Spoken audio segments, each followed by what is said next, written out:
Alrighty, so I've had a few questions about the vehicle and stuff, so this is basically it. Was a standard 1999 GXL Land Cruiser, and so it's got 1HZ diesel in it, and it's got the aftermarket turbo, so I'll take you a bit of a tour around the vehicle. Some of the stuff I've done to it is I've fitted the bull bar to it, so that's a cheap Chinese bull bar. Got it delivered to my place for about $600, and sitting behind the bull bar is a 12,000 pound winch with the synthetic rope. Got the whole thing delivered to my place for less than $800, so it was a pretty good deal. So I've got a chook band antenna fitted to the front. This is the APRS HF antenna, which is on loan from Danny VK4KI. I normally have a big black whip in it, but because I was doing a bit of scrubby stuff here at the Cape, I decided to go for a shorter one. Fitted these brush bars and the side steps. Got them off eBay again for $800. So if you're not familiar with the creative conversion stuff, the vehicle is actually 750 mils longer than standard, and where my finger is, that's where the rear wheel used to be, so that's where the rear wheel is now. I've got 285/75 R16 Toyo Open Country mud terrains fitted to the car, and I must say I'm dead impressed with these tyres. Absolutely fantastic.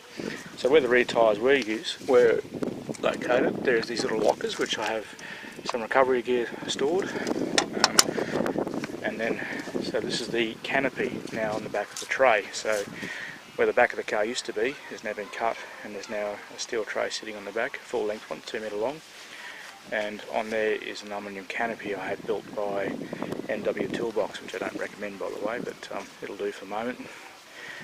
Radio wise is the Codan 9350, which is on a bit of an angle because it's very exposed out there. I need to move that antenna to a better place where it's not so exposed, so it's on a bit of an angle from a few strikes and trees and branches and stuff. I wired up a 240 volt inlet which goes to a charger. All the electrical stuff is on a bit of plywood in the back here, so there's a solar charger, a DC-DC converter which takes voltage from the alternator when it's ready, and provides a good charge for the 150 amp hour battery which is behind here. That's a decent sized sucker, and I've got this rather cool monitor which I'm not sure if you can see the display, there you go, which shows me the state of charge of the battery, and at the moment it's drawing power from the 160 watt panel which is on the roof of the canopy. So in here I have the tools and spares I think I need for the trip. Other stuff like little tarps and water bras and stuff like that, some lights, and the essential stuff which I need to go on any trip, of course, is here. Two spares, two full-size spares, recovery tracks, and my favourite accessory, which is a full-length drawer, which contains more recovery gear, the tent's poles for the tent, the toilet door, socket spanners, the tyre repair kit, and the high lift jack which is in the blue bag just along here. I use this little piece of plywood here to put the stave on, which gives us a little extra room. The most important accessory I fitted to this thing was the can crusher. Absolutely essential for remote touring.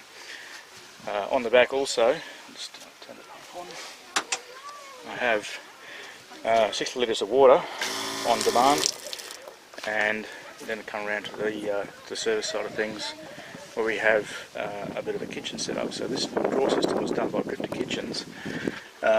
Absolutely brilliant. Allows us to store all of our cooking stuff very, very conveniently.